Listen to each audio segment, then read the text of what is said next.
Eh bien, salut à tous. Aujourd'hui, je suis super content de vous retrouver pour cette nouvelle exploration en 360 degrés. Dites-moi ce que vous en pensez. Vous préférez la vue basique, normale que l'on peut avoir avec n'importe quel objectif ou cette vue 360 qui nous permet de se balader? Dites-moi ça dans les commentaires. Aujourd'hui, on va visiter une petite chapelle, la chapelle des loups. Ça va être une visite assez rapide, mais quel plaisir!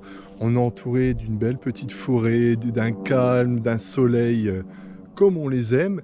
Et la chapelle est plutôt bien entretenue encore. En tout cas, il n'y a pas de dégradation de l'homme. Il y a des chapelets à l'intérieur, quelques Vierges Marie, etc. Donc je suis super impatient de vous la présenter. On va avancer sur ce petit chemin.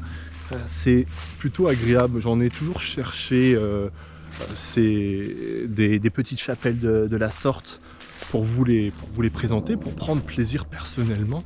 Et regardez, elle se dévoile juste devant vous. Belle petite chapelle. Si j'arrive à trouver l'année de la chapelle, je vous le marquerai sur la vidéo. Alors là, on a le poteau Tino. Ouais, salut. Qui a apparemment une chaîne YouTube. Abonnez-vous. Tino Selecta. Tino Selecta pour les intimes, non, on commence à connaître. Hein. Et là, on est tout simplement face à la chapelle avec le soleil qui traverse les quelques vitraux restants et l'entrée. Alors, on a pour l'habitude, hein, comme d'habitude, de rester calme dans ce genre de lieu. C'est des lieux reposants et en plus dans ce genre d'environnement, dans ce genre de décor entouré de forêts.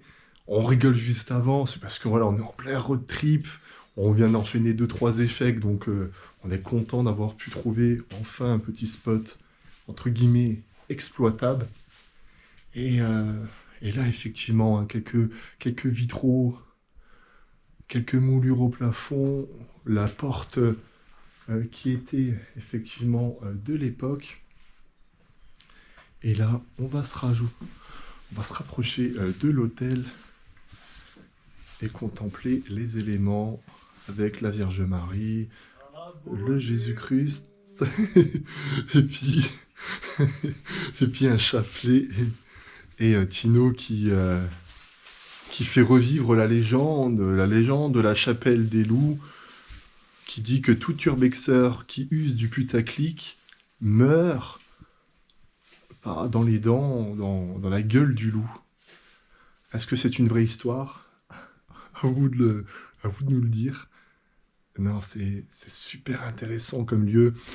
Il y a les photos qui dispo hein, sur le compte Instagram Les Aventures de Marcus et Tino Selecta, bien entendu. N'hésitez pas à y faire un petit tour. Voilà. Regardez-moi ça, regardez autour, regardez au plafond. Moi j'adore, personnellement. Alors l'ami Tino l'avait déjà fait il y a presque 2 ans. Et ça n'a pas trop changé ou pas? Non, quasiment pas. Ouais. Donc voilà les amis, petite exploration assez rapide, en vue 360, dites-moi ce que vous en pensez. N'hésitez pas à vous abonner sur nos différents réseaux sociaux, tout ce qui est lien, c'est dans la description. Mais j'espère que cette courte vidéo, mais apaisante, ensoleillée, et dans un décor comme on les aime, vous aura plu. En attendant, Abonnez-vous. abonnez-vous, activez la cloche. Et faites-le pour le team. Faites des commentaires. Ouais, un peu beaucoup de commentaires, effectivement. Portez-vous bien, ayez autant la joie de vivre que l'ami Tino et moi-même. Et puis on se retrouve la semaine prochaine pour un nouveau spot qui devrait vraiment vous plaire. Bye bye les gens.